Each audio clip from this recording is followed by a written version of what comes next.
All right, Julie Knox. So the last time, Julie, me and you spoke must have been 9 years ago. Yeah, at least, right?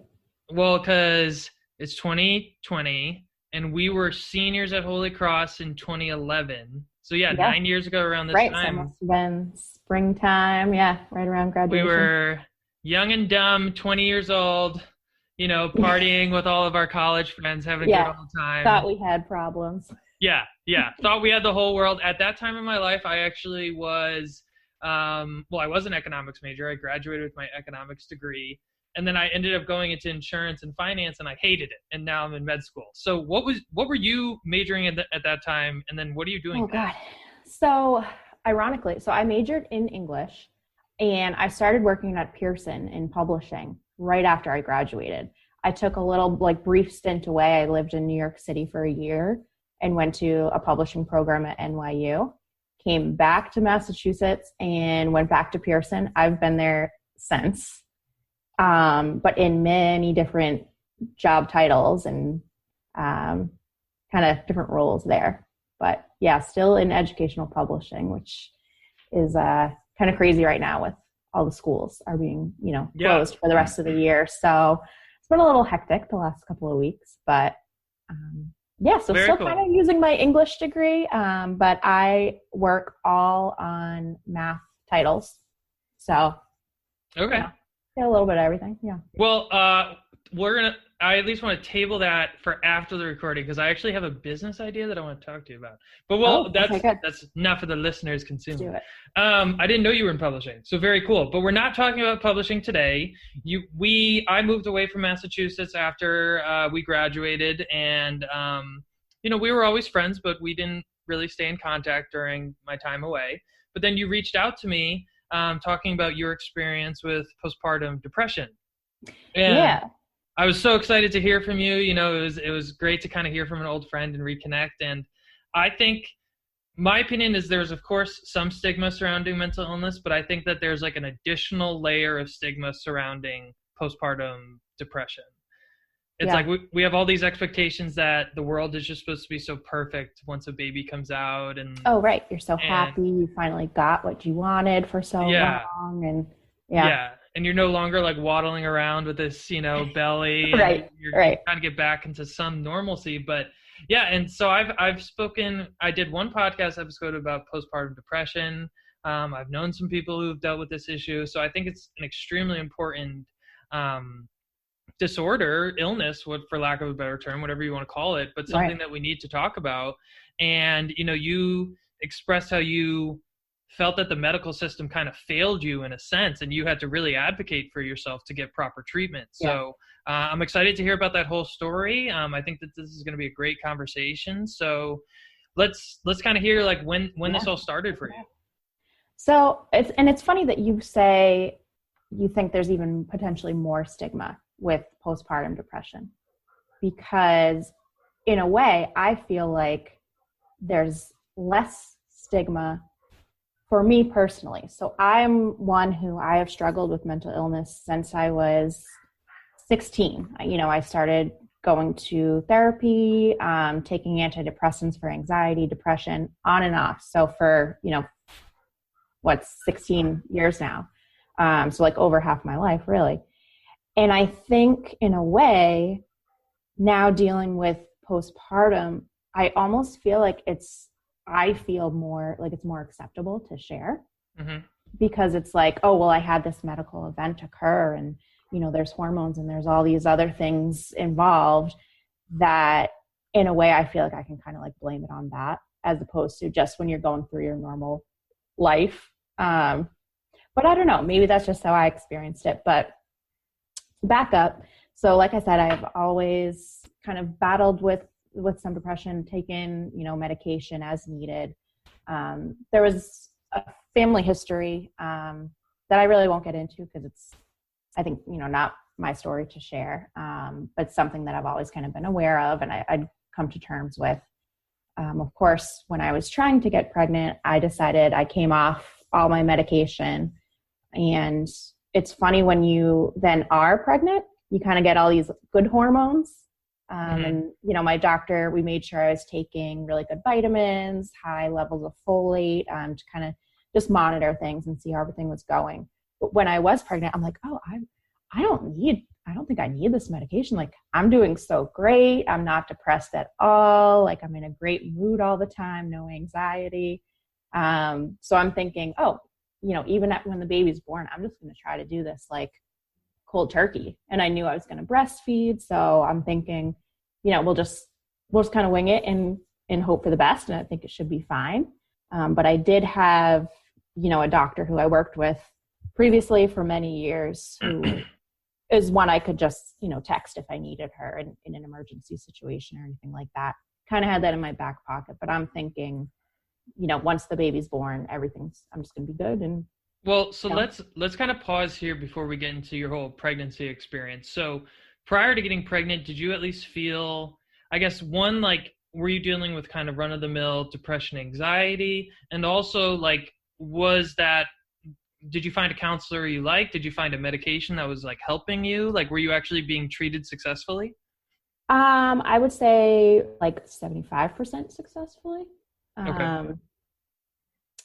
And I think I was getting by, and I've always been one of those people who I think, to the outside world and even to the doctors and the therapists who I've seen through the years. I had one who said, oh, I think you're doing really great, so I don't think we need to meet anymore. And I just was like, oh, okay, that's fine. Like, I think I'm very good at kind of just going about my business and showing to the outside world that everything's fine, going great. I was treated successfully. Like, I was going to work, I was getting stuff done. But I don't think it was like 100% per se. Yeah. Yep, exactly. And so I'm peacekeeper. I'm just like, oh, okay, that sounds good. I guess I'm doing fine. So I kind of had that happen once, and I feel like I'm constantly always trying to reach out and saying like, I'm not doing okay.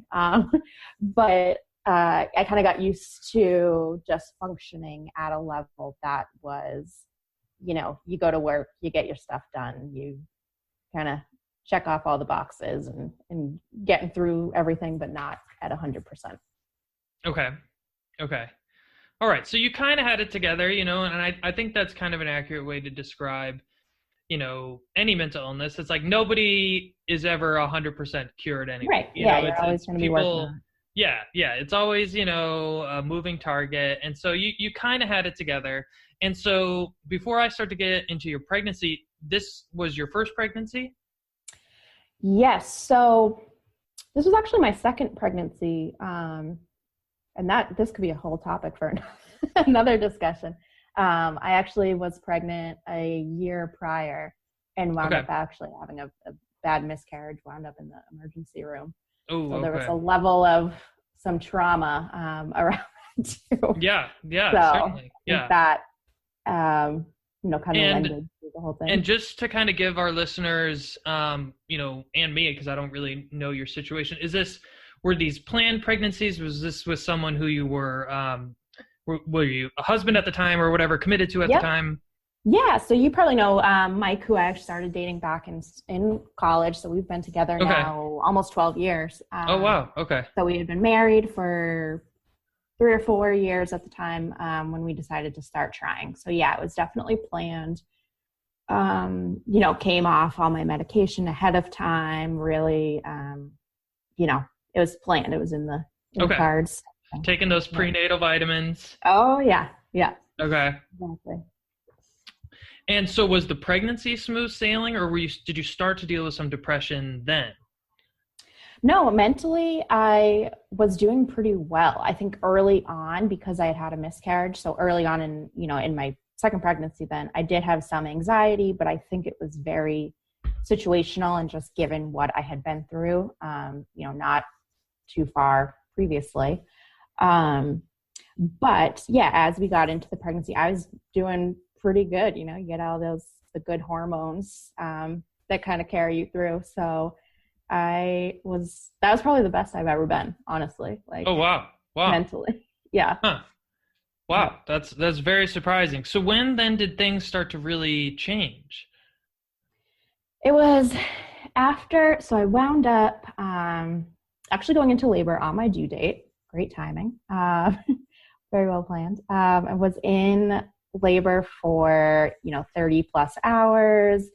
The baby's heart rate wasn't looking great. So finally we went in, decided to do a C-section. Okay. And I think then, just from that point on, I think I wasn't really expecting that from that you're in like so much pain. Then you're not sleeping, completely sleep deprived. Your baby's just screaming at you all the time. You're trying to breastfeed for the first time. Like, you don't know if you're doing it right. No, it's all of these things that you've never done before, which I think would be overwhelming for anyone, really.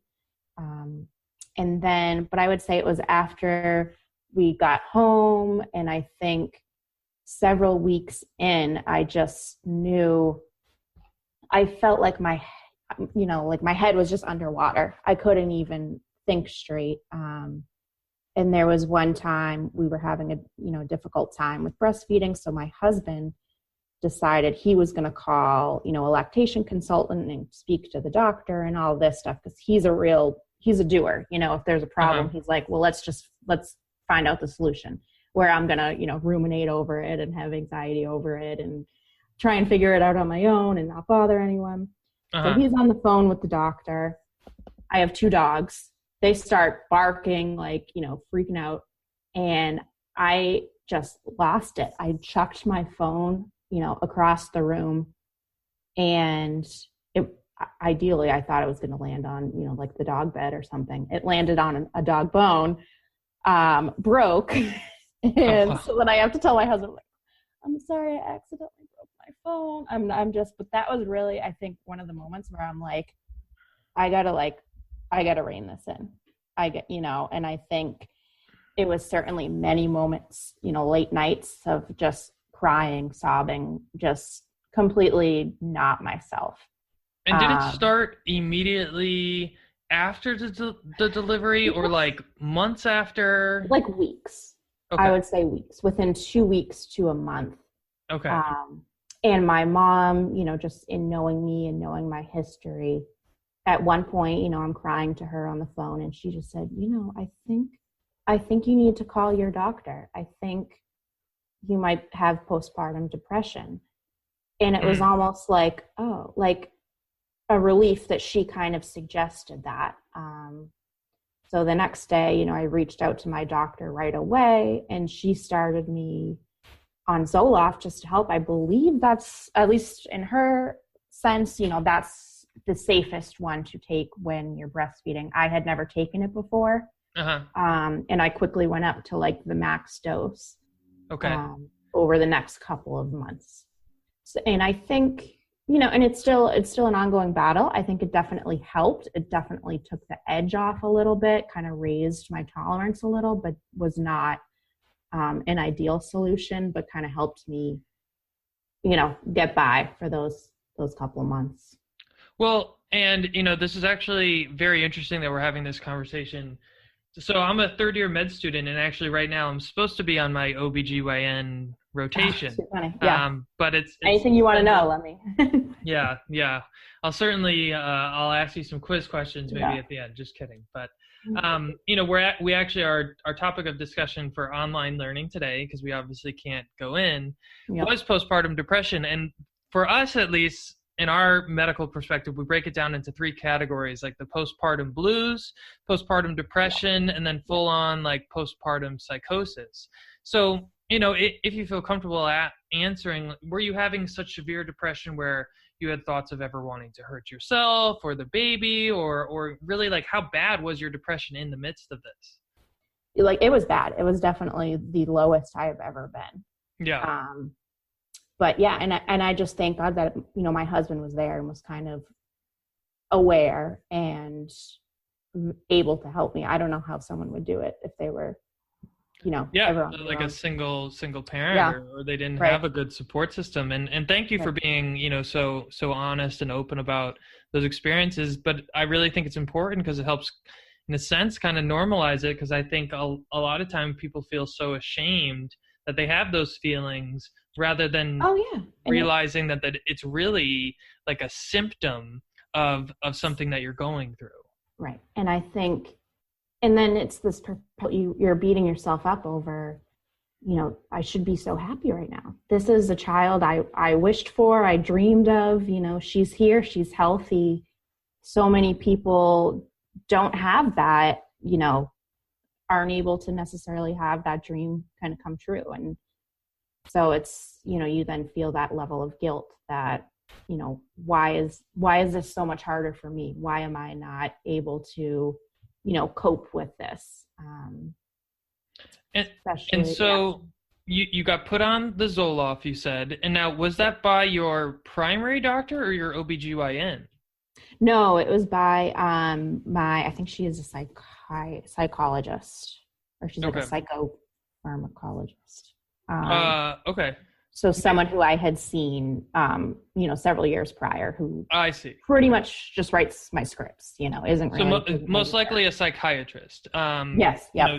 That person might have done therapy as well. But if they had the ability to prescribe, yes. Psychologist more is the therapy. So at this time when you started the Zoloft, did you also get started again with therapy?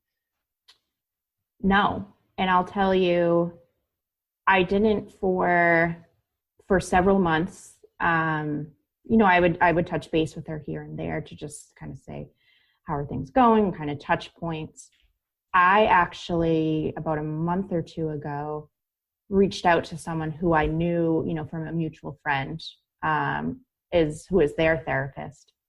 And I kind of proactively said, look, I'm still not really doing well. I want to be able to enjoy, these times with my baby and not continue to perpetuate things. So I kind of proactively reached out to a therapist who I knew through someone else who I've been, working with for about a month or two now. Okay. Yeah. So, and then just, I guess I'm kind of confused. Like when was your baby born? How long has this been happening? So she was born July 31st. So okay. She's just about 8 months now. And yeah, just to touch upon, you go through all the prenatal classes, you read the books, and like you're saying, it is kind of a topic that's addressed now. I think fortunately it is a little better than it used to be, probably. But even in all the books, it says, if you start to feel down, if you start to feel depressed, reach out to your doctor. That's really all I think it says. There's no real practical advice or, you're not alone, like things like that. It's just kind of like, this might happen. It's the same thing as like, you might feel nauseous. You might, reach out to your doctor. And I'll tell you, there was a moment when I was at my OB's office within, I think, 2 or 3 weeks that my daughter was born. And I started just bawling, sitting in their office. And they said, are you feeling kind of depressed? And I said, yes, but, I'm working with my psychiatrist. She's going to prescribe something. And I think they heard those, magic words, and they just kind of washed their hands of it and never called, never followed up to see how I was doing, nothing. And then, another instance where they're trying to put these fail safes in, and they're trying to be more supportive to new moms, but I don't think it's really working. But another instance is when you first bring your baby into the pediatrician's office, they have you fill out, this questionnaire on your mental health, trying to determine, if potentially you have postpartum depression. I answered the questions, pretty honestly. And I'm thinking, they're probably going to, call me to follow up, or they might have some concerns. They might want to talk to me. And nothing, never called, never said anything. I don't even know if they looked at it, to be honest. But just a few instances where, these are the medical professionals who are really assigned to you at this point when you first have your baby, when you are bringing the baby in, and they really didn't necessarily do anything. I mean, thankfully, I had a doctor who I had worked with for years, just as far as prescribing something. But I had to proactively even reach out to her and say, I'm in a really bad place. Yeah. Can you help me? And Well, it makes you think, like, if you already didn't have that relationship with a right. psychiatrist, like No. what would have happened? It's very Yeah. scary to think about. If I hadn't had my past experience and known that, okay, sometimes if you get in this place, maybe it's just something biological. Like sometimes you might need something, you need a medication or something. If I hadn't had that past experience, and I don't know, like it really concerns me. And I think, and even my mom reaching out and saying, look, I think you need help. If she hadn't also been aware of that, if someone doesn't have a person who's willing to do that, like, I don't know. I just think there aren't a lot of resources. Mm-hmm. So Now, was ever concerning. one thing that I thought was just so pivotal in my management of my bipolar disorder was once I started attending like group therapy in a sense. And it wasn't even really group therapy because there was no therapist there, but it was just a group of individuals who all lived with bipolar disorder, but even other mental illnesses. We did have people there with postpartum depression. Did you ever try to seek out any like groups like that or anything?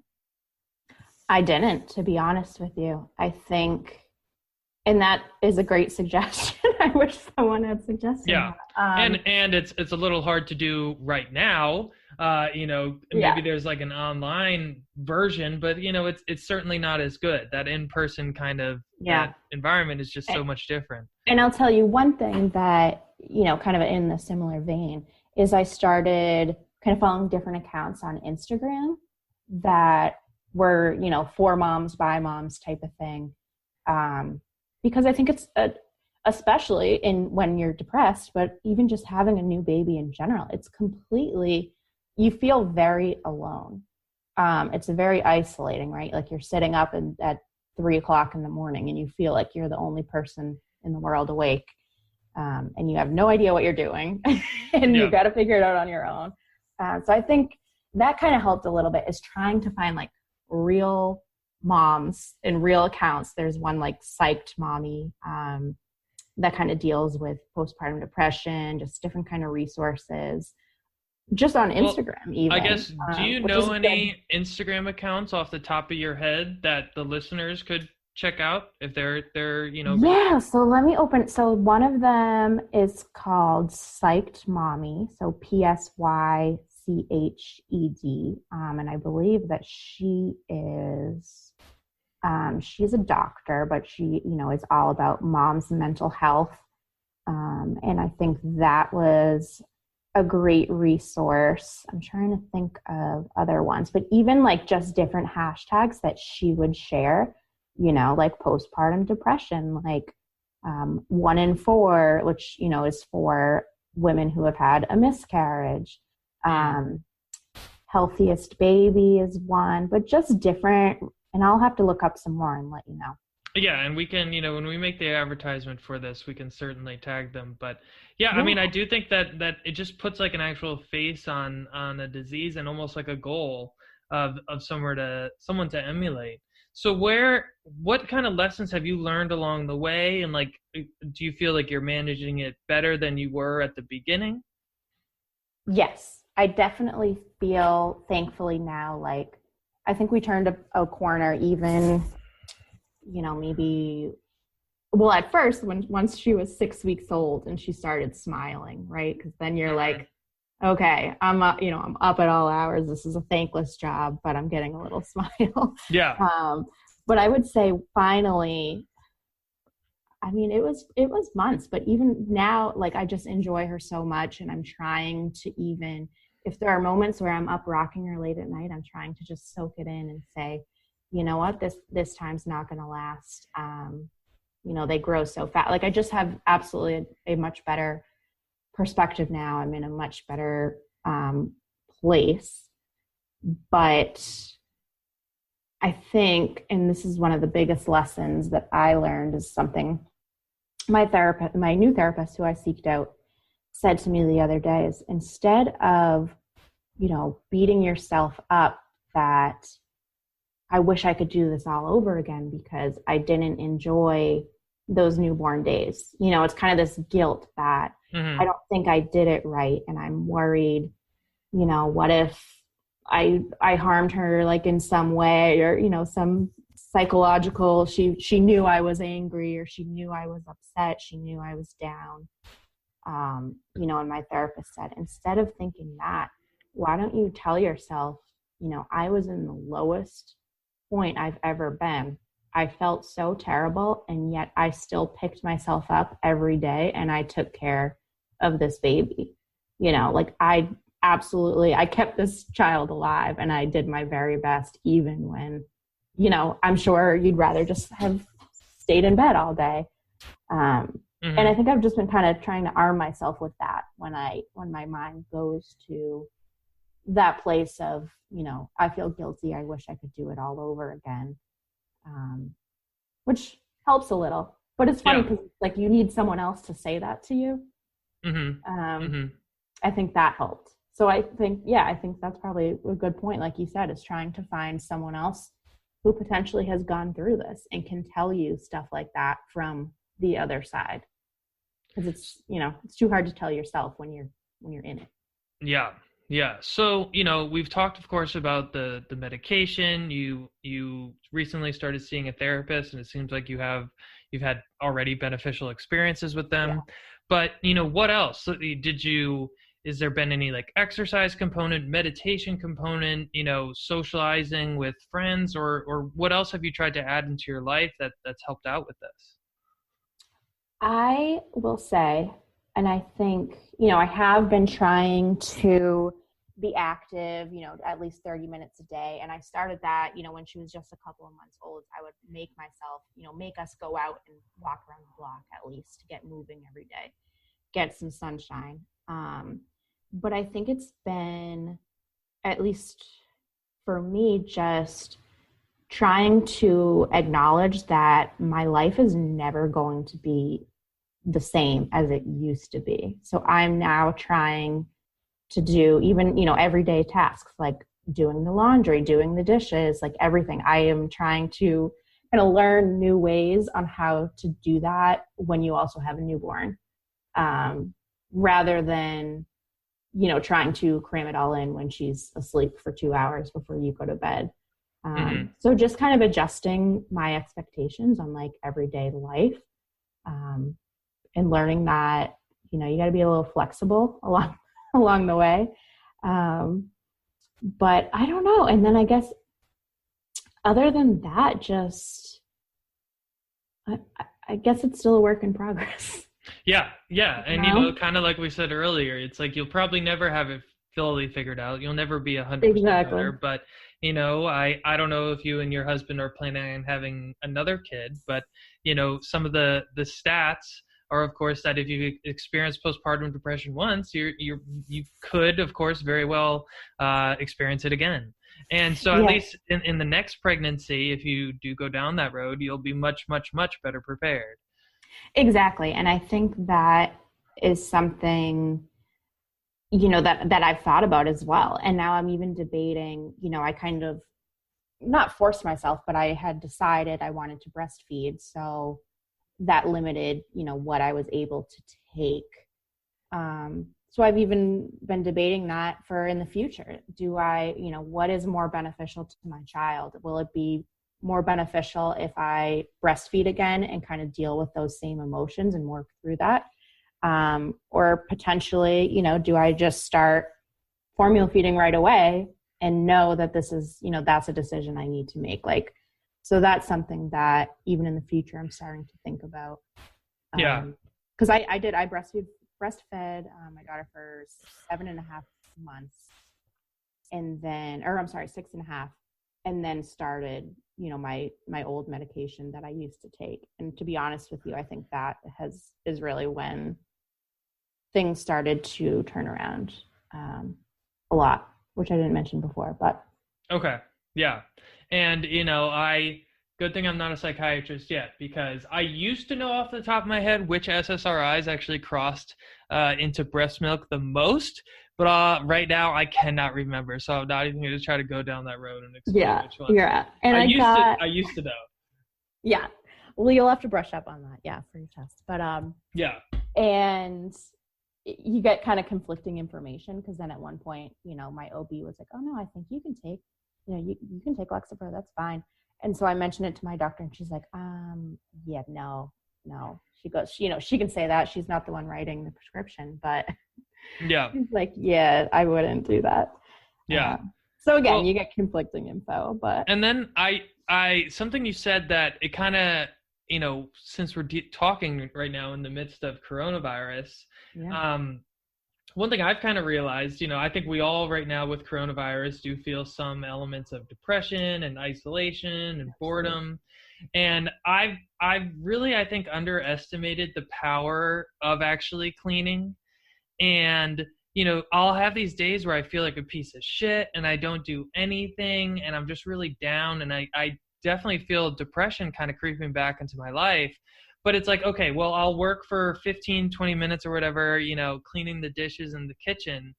And it literally does make me feel so much better at the end of it, because at least I accomplished something productive. Oh, yeah. And it's, something as simple as just like forcing yourself to do a chore that, I don't know, maybe it just sometimes seems easier than others, but in the midst of those depressed days, I kind of forget about those things. It's so easy to always talk, medication, therapy, boom, boom, boom. But, in these times, those things can be maybe a little bit challenging to go in to see a new provider or just get in to see a provider.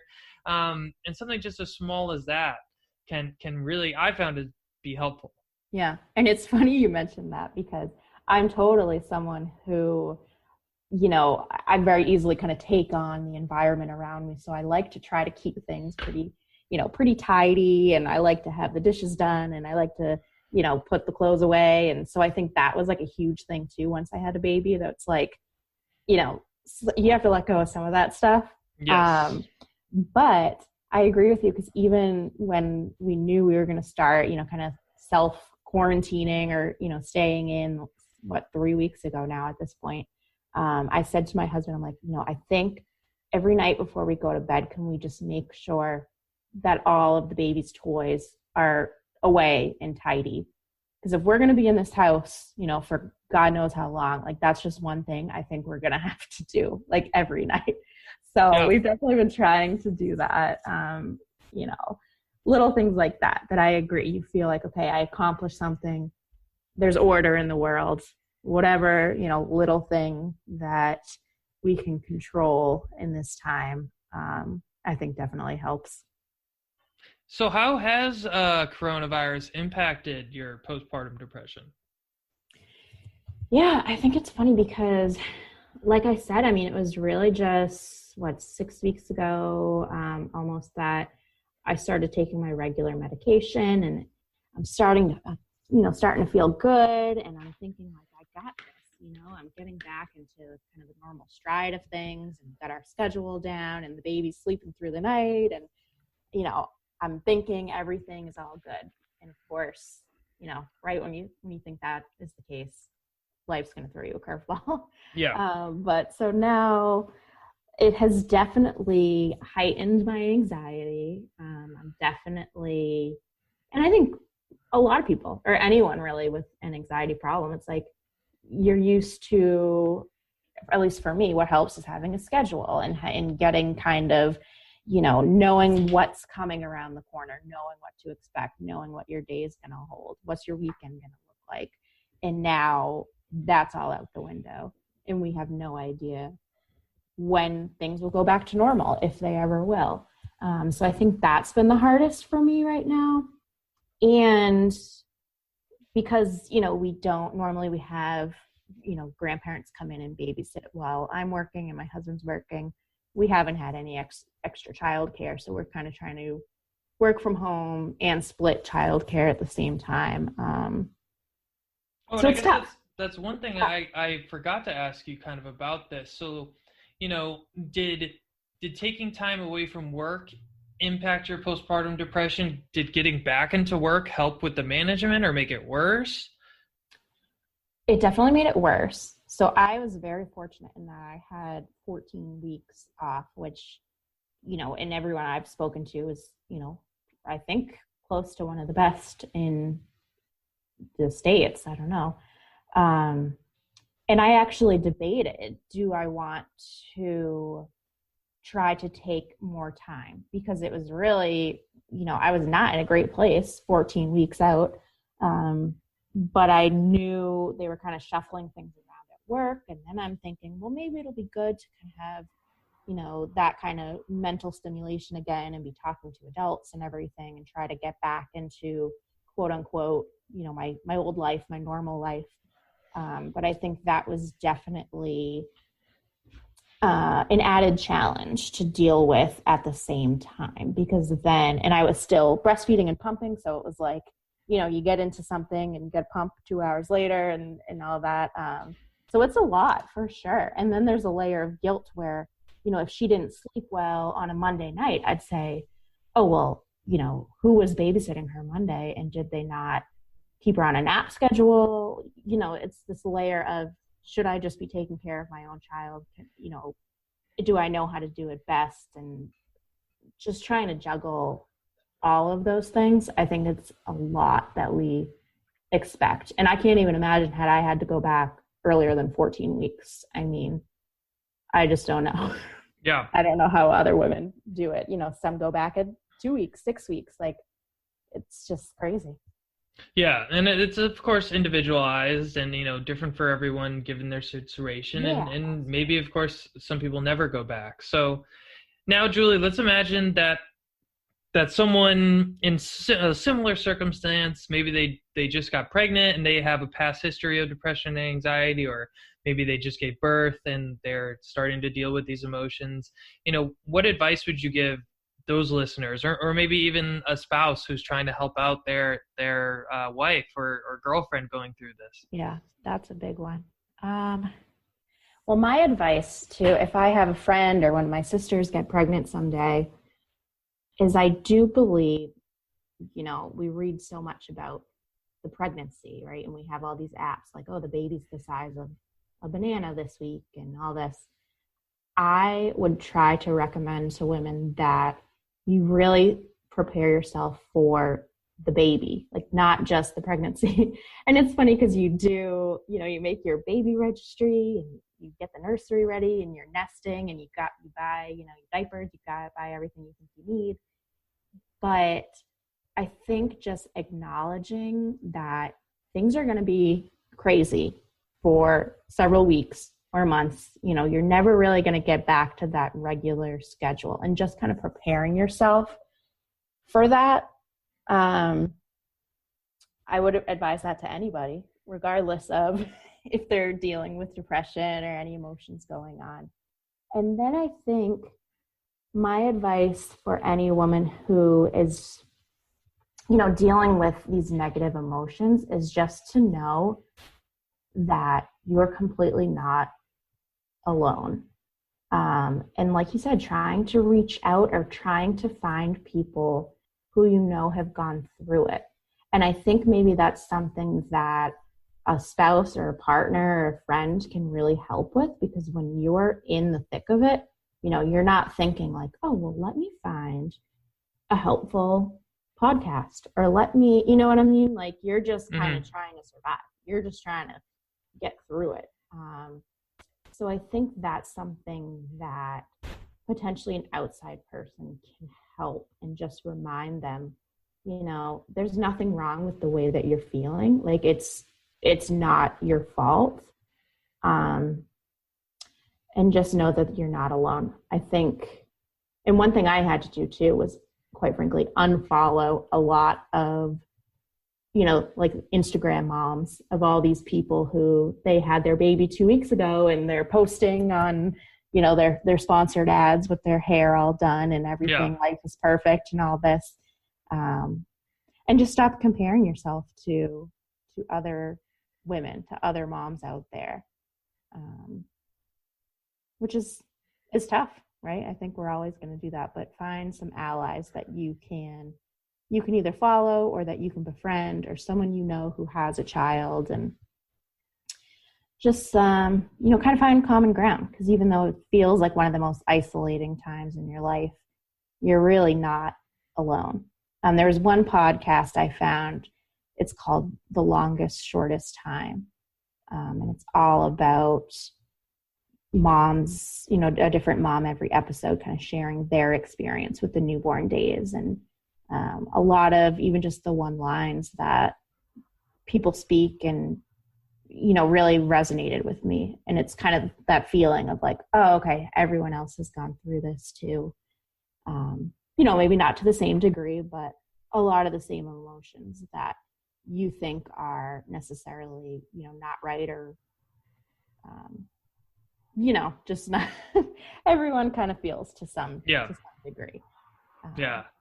Well, I think, those are really some great suggestions, and I'm glad, you also talked about kind of Psyched Mommy at Psyched Mommy and that Longest Shortest Time podcast. And, I don't, at least I can't remember reading any of your writings, but, since you were an English major and you've been so involved in the publishing arena, I'm sure you could create some incredible pieces. And I hope you do decide to share your experiences more, because you did such a great job on this podcast talking about your story, that I hope you continue to do this, because I know it can have the same impact on other people that at Psyched Mommy had on you. Exactly. And even just, quick little blurbs, I think can help when you're, you have 10 minutes to kind of scroll Instagram in between feedings or something like that. It can be helpful just to have a touch point with someone else. And yeah. And I read too, maybe we can look into, so someone had shared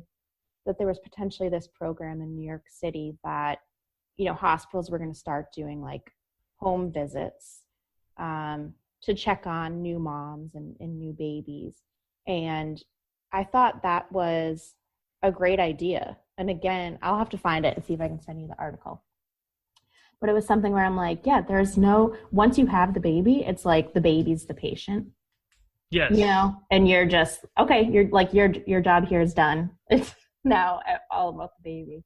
And when you highlighted that story of the pediatrician, it makes me so angry and sad, because, the surveys make me really frustrated. I don't think people fill them out truthfully. And I wish our medical system, we could just actually spend more time and go through every one of those questions and almost be like, is that really how you feel? But, you answered that survey honestly, and they still didn't even say anything. And so it really makes me sad.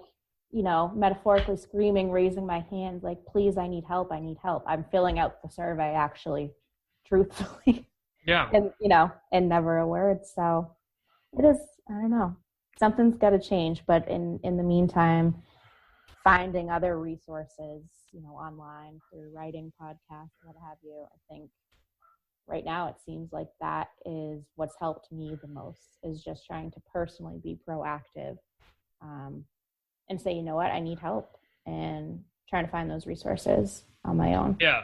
Well, I can't thank you enough for asking to come on this podcast. And, this is of course an issue that, I don't know if my wife is going to ever have to deal with. We have not had kids yet, but personally, I can't speak to, of course. So I really, really honor, and I'm so grateful for you to come on this show.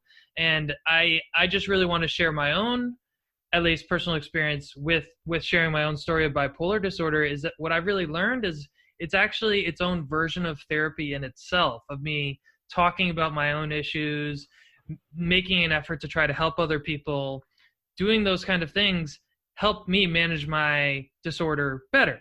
And so I think it's really the same regardless of what mental illness people are dealing with. If you're out there trying to share your story and just try to help anybody, it helps you too. Yeah. And it's almost like an acknowledgement too, that sometimes, mental illness feels like this silent disease that you're always walking around with, and you're always struggling, and you're always working, to just get through a day. And no one knows sometimes. So I think it is helpful to acknowledge, like you're saying, just even, it helps me personally to say, just so people kind of have a little bit of an understanding of like, sorry, I didn't get all my thank you notes out for the baby gifts, and just stuff like that, where not that you need it as an excuse, but just a layer of acknowledging, you know, a part of your own story that people don't always know. And hopefully, you know, if someone else is feeling the same way, they'll realize they're not alone. And hopefully, you know they can always reach out, and there's always someone that they can talk to on that front. So I appreciate, you know, I've just been following you and knowing the work that you've been doing. It allowed me an outlet to even reach out to you and say, hey, you know, you think this is something you'd want to talk about, you know, and just knowing that there are people out there who care and who want to help and kind of share that story. So goes both ways. Yeah, this was a great episode, and I think that's kind of a good place for us to kind of conclude there. All right, awesome, Logan.